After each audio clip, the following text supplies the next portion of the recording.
मैनपुर जंगल में बहुत सारे जानवर एक साथ रहा करते थे। हाथी, घोड़ा, बंदर, कुत्ता, शेर, गधा और भी कई जानवर यहां रहते थे। इन सब जानवरों में गप्पू गधा जो था वो बहुत ज्यादा आलसी था। इतना आलसी कि वो दूसरों का क्या, अपना भी कोई काम करना नहीं चाहता था। गप्पू गधे के दोस्त लक्की कुत्ता और गुल्लू बंदर उसे कई बार ये बात समझा चुके थे, लेकिन वो किसी की नहीं सुनता था। आज फिर लक्की गप्पू से बोला, अरे गप्पू गधे, तुम इतने आलसी क्यों हो भाई? तुम्हारी तो ई हालत है कि अगर कौनो तुम्हारे मुंह में खाना ही लाकर डाल दे तो बस तुमको ऊ ही चलेगा। गुल्लू बंदर बोला, लक्की सही कह रहा है, ऐसा कब तक चलेगा? इतना आलसी होना भी ठीक नहीं है मेरे दोस्त। गप्पू बोला, अरे मेरे प्यारे भाइयों, सुनो मेरी बात। दिन भर यूं ही पड़े रहने, खाने और सोने में बड़ा मजा है। और ये सब काम धाम करना, ये सब तो समझो एक सजा है। ऐसे हमको मिलता रहे आराम और ना करना पड़े कोई काम, तो बस फिर जिंदगी में हो जाएगा ऊलाला ऊलाला। लकी कुत्ता बोला, अरे तुमसे तो बात ही करनी बेकार है। ऐसा कहकर गुल्लू और लकी वहां से चले जाते हैं और गप्पू गधा एक बार फिर आलसियों की तरह पड़ा ही रहता है। पर गप्पू गधा नहीं जानता था कि अब उसके लिए आलसीपन की वजह से कुछ बड़ी गड़बड़ होने वाली है। उसी शाम जंगल का राजा शेर एक सभा बुलाता है जिसमें जंगल के सारे जानवर मौजूद होते हैं। शेर बोला, अब से जंगल के नियमों में कुछ बदलाव कर रहा हूं। हर जानवर के हिस्से में कुछ ना कुछ काम दिए जा रहे हैं। सब अपने हिस्से का काम करेंगे। गुल्लू बंदर को जंगल की सफाई का काम दिया जा रहा है। लकी कुत्ता और हाथी जंगल की पहरेदारी करेंगे और गप्पू गधा जंगल में सभी जानवरों तक फल, सब्जियां और जरूरत की चीजें पहुंचाएगा। ये काम सबको रोज करने हैं और इन कामों में से अगर कोई भी गड़बड़ हुई तो उसे दंड मिलेगा। शेर की इस घोषणा से जहां बाकी जानवरों को कुछ फर्क नहीं पड़ा और वो अगले दिन से अपना काम शुरू करने की तैयारी में लग जाते हैं, तो वहीं गप्पू गधे के तो मानो हाथ पैर ही फूल गए। वो बोला, अरे दैया, ये क्या हो गया भैया? काम करना पड़ेगा अब तो हमको, वरना शेर राजा कह देंगे कि गप्पू गधे हमारे जंगल से खिसको। गुल्लू बंदर गप्पू गधे को समझाता है, गप्पू, अब तुम अपना काम ढंग से करना, कोई भी गड़बड़ मत करना। तुम्हारे ज्यादा आलस के चक्कर में तुम्हें लेने के देने पड़ जाएंगे।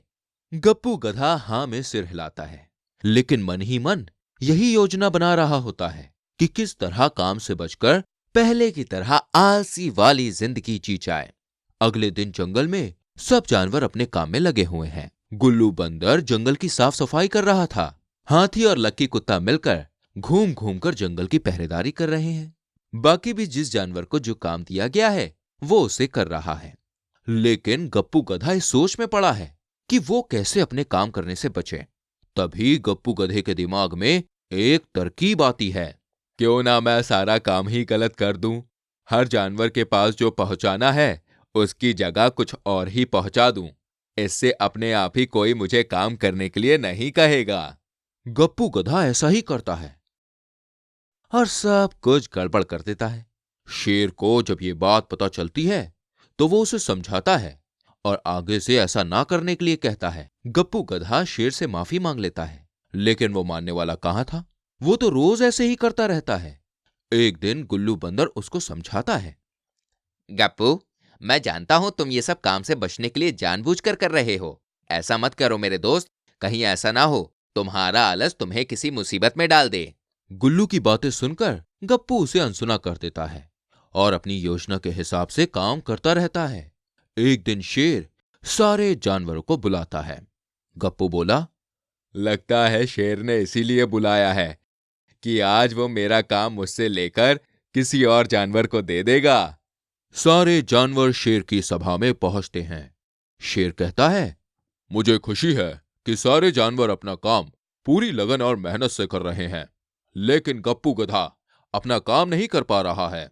वो रोज जानवरों तक फल, सब्जी और जरूरत का सामान पहुंचाने में गड़बड़ करता है।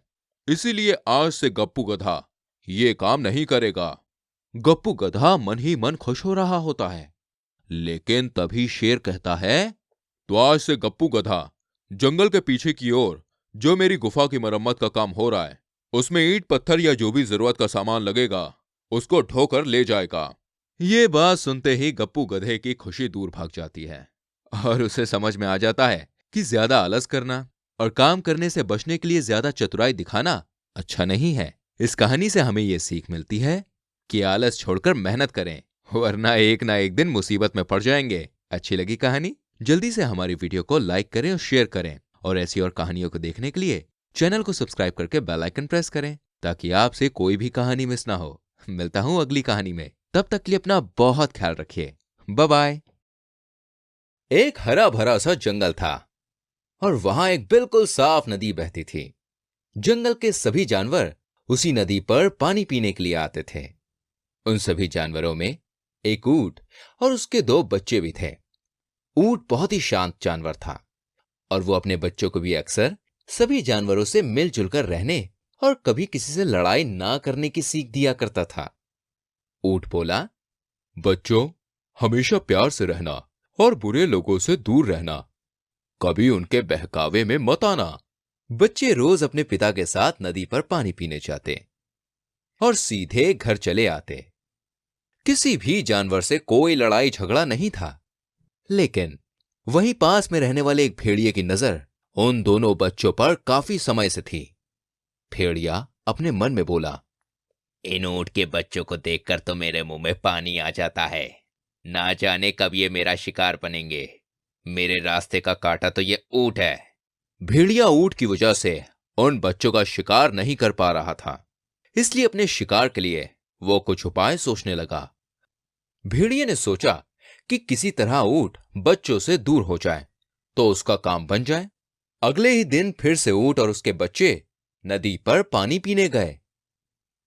अब ऊंट तो भाई ऊंट ठहरे, पानी बहुत ज्यादा पीते हैं ये और पानी पीने में समय भी लगाते हैं। वो तीनों पानी पीने में लगे हुए थे और तभी भेड़िया वहीं पास झाड़ियों में आकर छुप गया और वो सब कुछ देख रहा था। भेड़िया बोला, मुझे कुछ ना कुछ करके दोनों बच्चों को ऊंट से दूर करना ही होगा। भेड़िए ने दिमाग लगाया और तभी उसको एक उपाय सूझा। भेड़िए ने चाल सोची और उसने अपने सिर पर थोड़ा लाल रंग लगा लिया। फिर वो ऊंट के पास गया और बोला, ऊंट भैया, मेरी मदद करो। देखो, मुझे बहुत चोट लग गई है और मेरा भाई वहां झाड़ियों के पीछे पड़ा हुआ है। मेरी मदद करो। ऊंट सोचता कि भाई भेड़िए की बात पर भरोसा तो नहीं किया जा सकता है, लेकिन फिर वो कुछ सोचकर बोलता है, ठीक है, मैं तुम्हारी मदद करने के लिए चलता हूं और बच्चों, तुम यहीं रुकना, कहीं जाना मत, मैं अभी लौट कर आता हूं। अपने बच्चों को इतना समझाकर ऊंट भेड़ियों के साथ चल दिया और दूर झाड़ियों में जाकर ऊंट ने कहा, भेड़िए, यहां तो कोई नहीं है, कहां है तुम्हारा भाई? भेड़िया जोर जोर से हंसने लगा। कौन सा भाई? मेरा तो कोई भाई नहीं है। ये सब तो तुम्हें फंसाने की चाल थी। भेड़िए ने एक लकड़ी का जाल ऊंट के लिए लगा रखा था और अब ऊंट उसमें फंस चुका था। ऊंट उस जाल से बाहर आने की कोशिश करने लगा और भेड़िया ऊंट के बच्चों को अपना शिकार बनाने के लिए वहां से चल पड़ा। बच्चों के पास जाकर भेड़िया बोला, बच्चों, अब तुम दोनों मेरे शिकार हो। बताओ, मेरे पेट में सीधे जाना पसंद करोगे या मसाले के साथ? ऊंट के बच्चे भेड़िए की बात सुनकर बहुत ज्यादा डर गए। दोनों बच्चे मदद के लिए चिल्लाने लगे, मगर उनकी आवाज सुनने के लिए वहां पर कोई भी नहीं था और वहां जाल में फंसा हुआ ऊंट अपनी पूरी ताकत से जाल को तोड़ने की कोशिश कर रहा था। ऊंट के बच्चों ने अब भगवान से प्रार्थना करनी शुरू कर दी और वो रोते रोते बोले, हे भगवान, हमें बचा लो, भगवान, हमें बचा लो। भेड़िया बोला, कोई नहीं बचाएगा तुम्हें, अब तुम दोनों मेरा खाना बनोगे।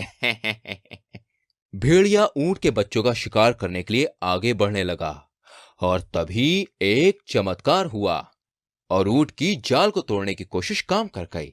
जाल टूट चुका था और ऊंट बाहर आ गया था।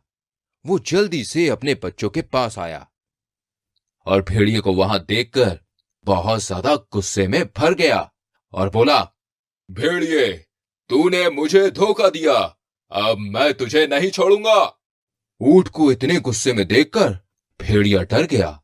ऊंट ने गुस्से में अपनी बड़ी बड़ी और मजबूत टांगों से भेड़िए पर जोरदार हमला कर दिया और एक ही बार में भेड़िए का काम तमाम कर दिया।